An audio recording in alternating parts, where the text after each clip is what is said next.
Morning, कैसे हूँ?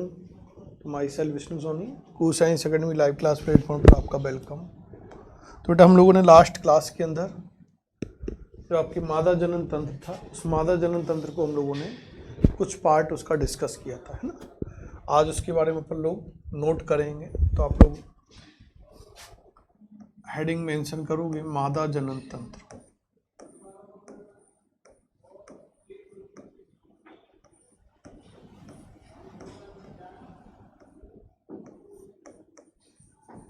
Female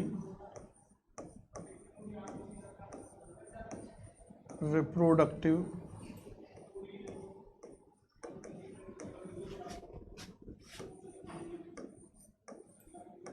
system. Female reproductive system क्या है?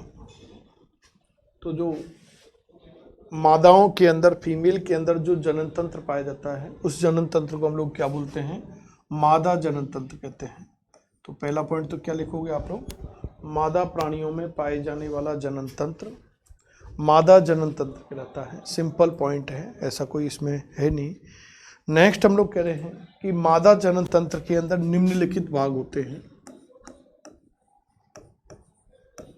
मादा जनन तंत्र में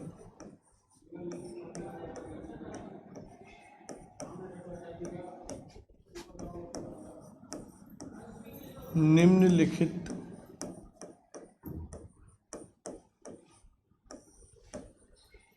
भाग होते हैं। नंबर 1,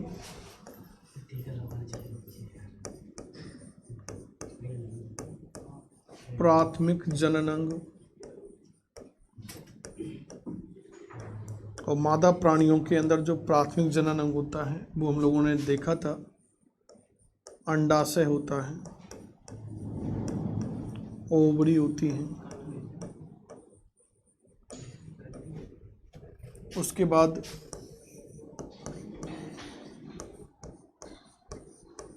द्वितीयक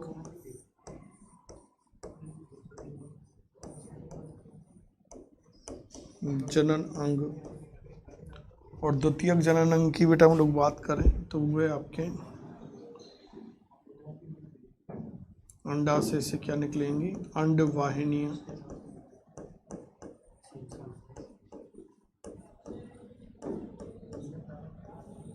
अंग्रेजी में बोले तो ओविडक्ट।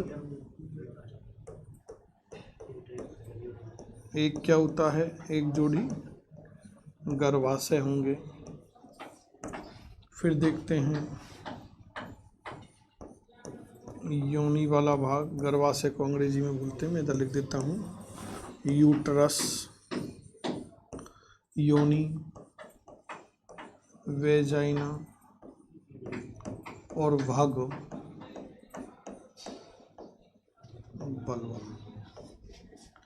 ये आप लोगों के मादा प्राणियों के अंदर पाए जाने वाले द्वितीयक लिंग जनन अंग हैं। और उसके बाद तीसरा हम लोग बात करें सहायक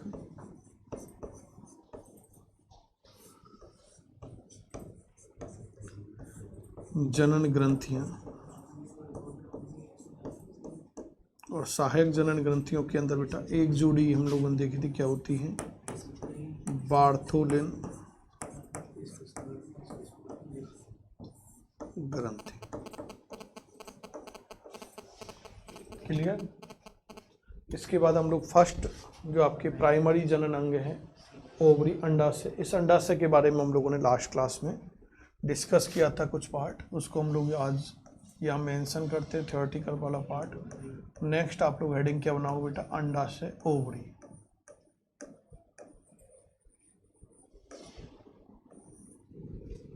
मैं यदि अंडाशय की बात करूं तो संख्या की बात करूं तो क्या होते बेटा? एक जोड़ी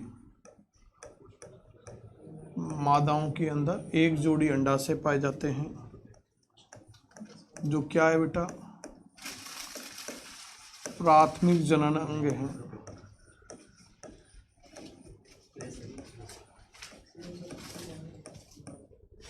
क्या है? प्राथमिक जनन अंग है। नेक्स्ट यदि हम लोग बात करें स्थिति की,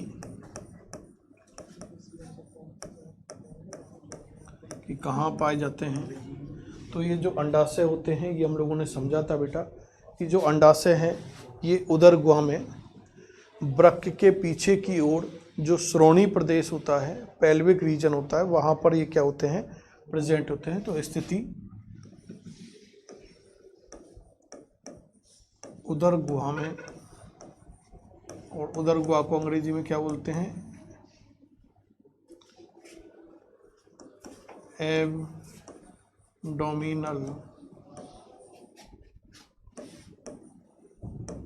कैविटी। उदर गुहा में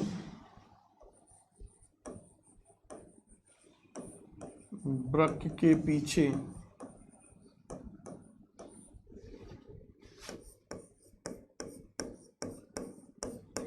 श्रोणी प्रदेश में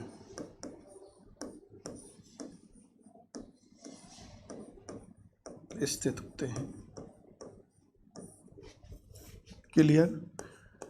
इसके बाद भी हम लोगों ने बेटा बात की थी कि जो प्रत्येक अंडाशय है ये उदर गुहा के साथ, या उदर गुहा की जो पृष्ठ पार्श्व सतह है, भित्ति है, उससे पतले तंतुओं के द्वारा जुड़ा हुआ होता है, जिसे मीजोबेरियम कहा जाता है। मीजोबेरियम या अंडाशयधर कहा जाता है। ये हम लोगों ने लास्ट क्लास में भी समझा था, वो यहाँ पर लोग मेंशन कर रहे हैं। तो आप लोग नेक्स्ट पॉइंट क्या लिखेंगे? प्रत्येक अंडाशय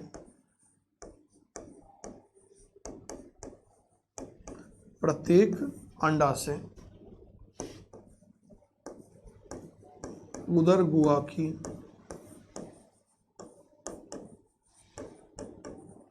पृष्ठ पार्श्व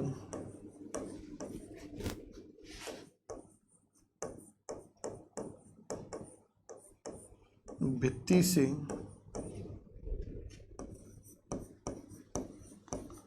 पतले तंतुओं द्वारा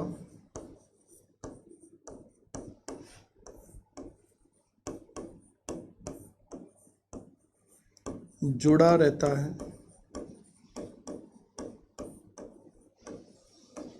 जिसे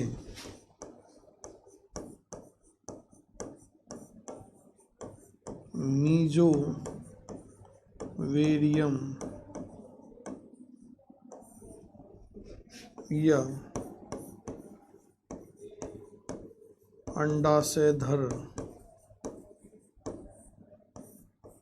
कहते हैं। क्लियर? नेक्स्ट हम लोग डिस्कस करते हैं, और वो नेक्स्ट कंसेप्ट क्या है बेटा आप लोगों के? वो ये है अंडाशय की, यदि हम लोग आंतरिक संरचना की बात करें, इंटरनल, ये तो बाहरी बात कर लिए अपन लोगों ने ना, जनरल। और आगे चाहो तो आप लोग हेडिंग बना सकते हो,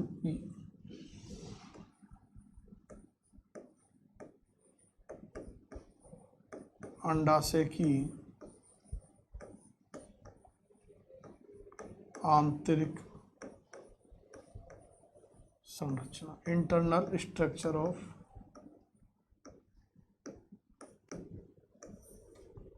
ओवरी। क्लियर?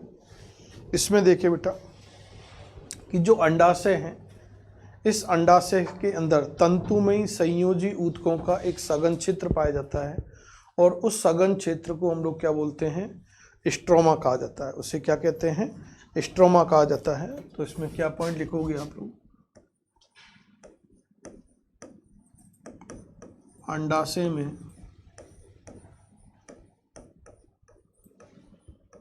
तंतुमयी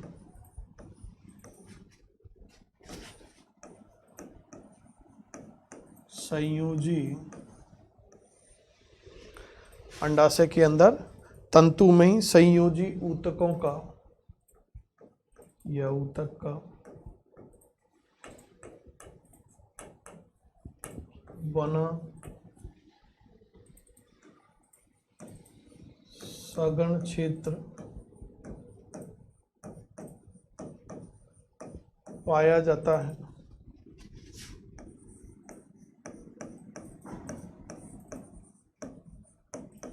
जिसे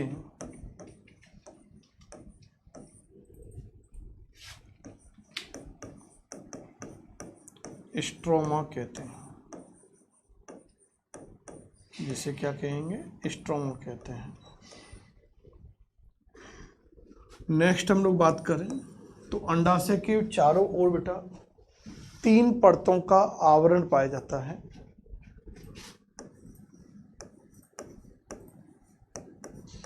अंडाशय चारों ओर से, अंडाशय चारों ओर से निम्नलिखित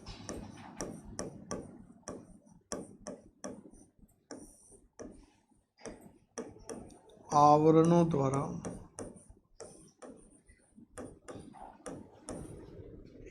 घिरा रहता है।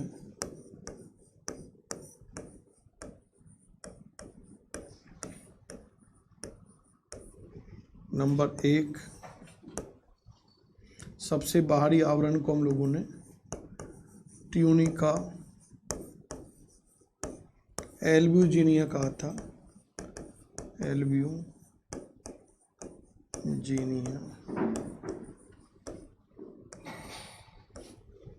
तो ये क्या है, अंडाशय का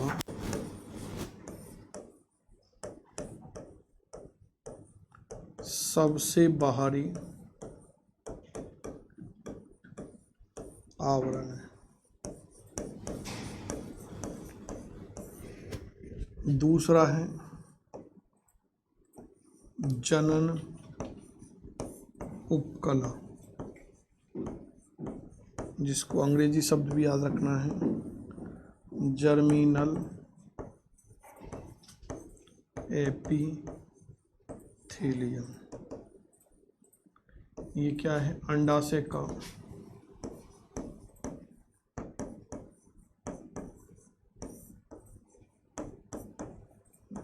मध्य आवरण है, ये मध्य स्तर है। और उसके बाद थर्ड हम लोग बात करें तो ट्यूनिका प्रोपिया, अंडाशय का सबसे भीतरी आवरण।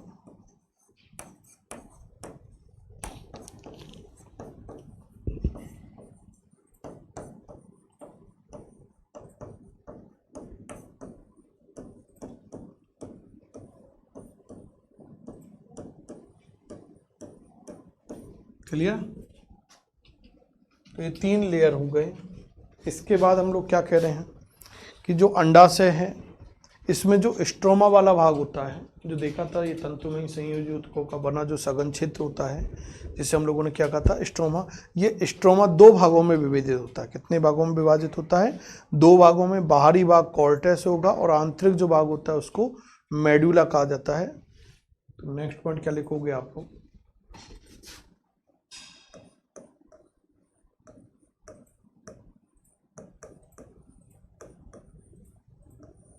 अंडाशय में स्ट्रोमा 2 भागों में विभाजित होता है।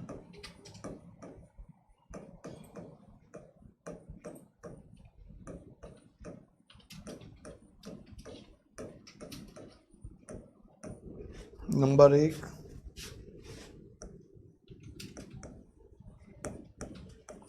कॉर्टेक्स भाग,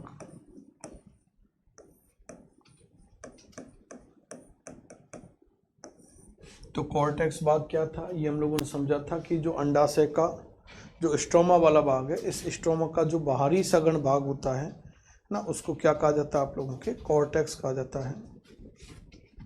तो पहला पॉइंट तो बाहरी सघन भाग है ना, शॉर्ट में लिख लो, और फुल थ्योरी बनाना चाहो तो ये बना सकते हो कि स्ट्रोमा का बाहरी सघन भाग कॉर्टेक्स कहलाता है ना, तो बाहरी सघन भाग। दूसरा, इसमें क्या क्या उपस्थित होते हैं, तो जिसमें हम लोगों ने देखा था रेटिकुलर तंतु, जिसमें रेटिक्यूलर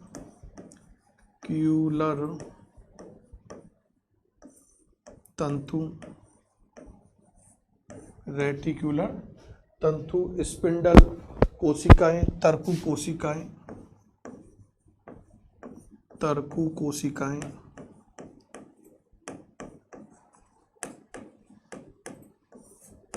कोमा अंड पुटिकाएं,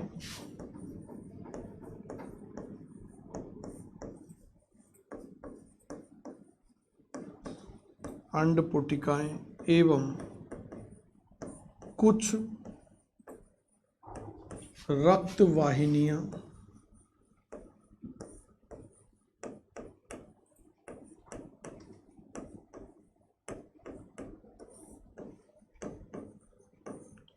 पाई जाती हैं।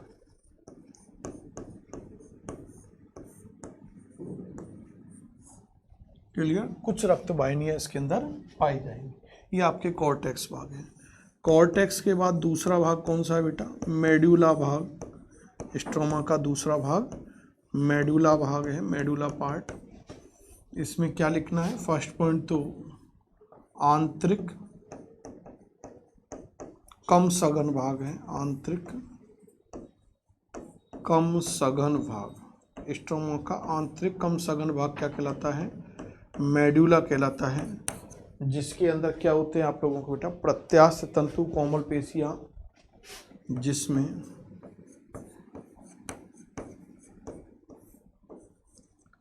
प्रत्यास्थ तंतु कोमल पेशियां,